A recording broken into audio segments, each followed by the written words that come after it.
Hello students, Shri Rama Bharati online classes में आपका स्वागत है। आज हम पढ़ेंगे बेटा रचना के आधार पर वाक्य भेद।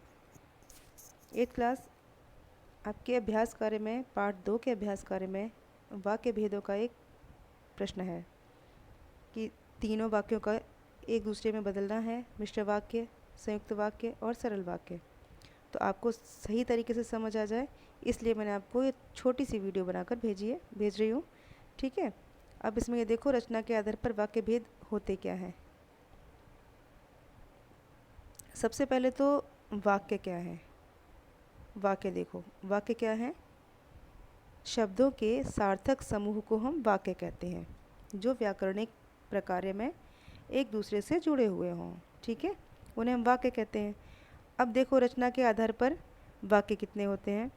सरल वाक्य, संयुक्त वाक्य और मिश्रित वाक्य। क्लियर? सरल वाक्य, संयुक्त वाक्य और मिश्रित वाक्य। क्लियर? अब देखिए सरल वाक्य क्या होते हैं। सरल वाक्य होते हैं वो जिस वाक्य में एक ही उद्देश्य तथा एक ही विधेय होता है उसे हम सरल वाक्य कहते हैं। क्लियर? सरल जैसे नाम से ही स्पष्ट है, सरल वाक्य जिसमें कोई योजक ना हो, जिसमें कोई और एक दूसरे पर एक दो स्वतंत्र वाक्य ना हो, कुछ और ना हो, मतलब सिंपल सेंटेंसेस यानी सरल वाक्य। ठीक है, अब देखो एग्जाम्पल्स क्या हैं, इनके उदाहरण देखिए। जैसे राम ने रावण को मारा, उद्देश्य क्या हुआ इसमें? राम ने, और विधेय क्या हुआ? रावण को मारा। दूसरा वाक्य देखिए, अमित खाना खा रहा है, तो अमित हुआ आपका उद्देश्य और विधेय क्या हुआ? खाना खा रहा है। क्लियर? तो एक ही उद्देश्य है इन दोनों वाक्यों में और एक ही विधेय है, इसलिए ये वाक्य सरल वाक्य के अंतर्गत आएंगे। स्पष्ट हो गया आपको? अब चलते हैं हम संयुक्त वाक्य में। संयुक्त वाक्य क्या होते हैं?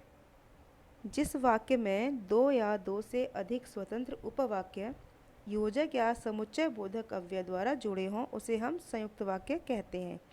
संयुक्त जो शब्द है साथ में युक्त माने साथ में हो यानी जुड़ा हुआ हो। ठीक है, उदाहरण क्या है? हमने फिल्म का टिकट खरीदा और सिनेमा हॉल चले गए। अब इसमें एक और है, और इधर देखिए दूसरे वाक्य में पिताजी बाजार गए और हमारे लिए मिठाई लाए। अब हमने फिल्म का टिकट खरीदा और पूर्ण विराम लगा दीजिए, वाक्य अपने आप में स्वतंत्र है। सिनेमा हॉल, ठीक है, हम सिनेमा हॉल चले गए, ये भी अपने आप में पूर्ण वाक्य है। तो जब दो पूर्ण वाक्य आपस में योजक से जुड़े होते हैं, योजक कंजक्शन, ठीक है, जो योजक है, समुच्चय बोधक है, अव्यय, इसे योजक या समुच्चय बोधक अव्यय दोनों में से कोई भी कह दो आप, दोनों ही सही है। ठीक है, तो अथवा और या ये चीज़ें योजक होती हैं, ये शब्द योजक होते हैं। अब ये और से जुड़ा हुआ है दो। इधर देखिए दूसरे सेंटेंस में क्या है, दूसरे वाक्य में क्या है? पिताजी बाजार गए और हमारे लिए मिठाई लाए। पिताजी बाजार गए, पूर्ण विराम, स्वतंत्र वाक्य हो गया। पिताजी हमारे लिए मिठाई लाए, ये भी अपने आप में स्वतंत्र हो गया। तो जब दो स्वतंत्र वाक्य किसी योजक से या किसी समुच्चय बोधक अव्यय से जुड़े हों उसे हम संयुक्त वाक्य कहते हैं। आशा करती हूँ ये भी आपको स्पष्ट हो गया होगा। ठीक है, अब आगे देखिए मिश्रित वाक्य। अब मिश्रित वाक्य में क्या है? मिश्रित वाक्य में है जिस वाक्य में एक से अधिक सरल वाक्य इस प्रकार जुड़े हों कि उनमें एक प्रधान उपवाक्य हो तथा अन्य आश्रित उपवाक्य हो, उसे मिश्रित वाक्य कहते हैं। मतलब एक तो प्रधान हो और दूसरा उस पर डिपेंड करता हो, आश्रित हो। ठीक है, उसके बिना वो पूर्ण ना हो सके। क्लियर? अब देखिए जैसे क्या है, वेदांत ने कहा कि मैं गांव नहीं जाऊंगा। वेदांत ने कहा, अब प्रधान उपवाक्य क्या है? वेदांत ने कहा। आश्रित उपवाक्य क्या है? कि मैं गांव नहीं जाऊंगा। अब वेदांत ने कहा, एक सवाल उठता है, एक प्रश्न उठता है कि वेदांत ने क्या कहा। तो जो अगला प्रश्न, जो अगला वाक्य आएगा जिससे हमें ये बात स्पष्ट हो जाएगी कि वेदांत ने कहा कि क्या कहा, वो क्या का उत्तर हमें जब अगले वाक्य में मिलेगा उसे उसे हम कहेंगे आश्रित उपवाक्य। स्पष्ट? अब वे सफल होते हैं जो परिश्रम करते हैं, तो इसमें क्या है? वे सफल होते हैं, कौन हुआ ना एक सवाल, कौन?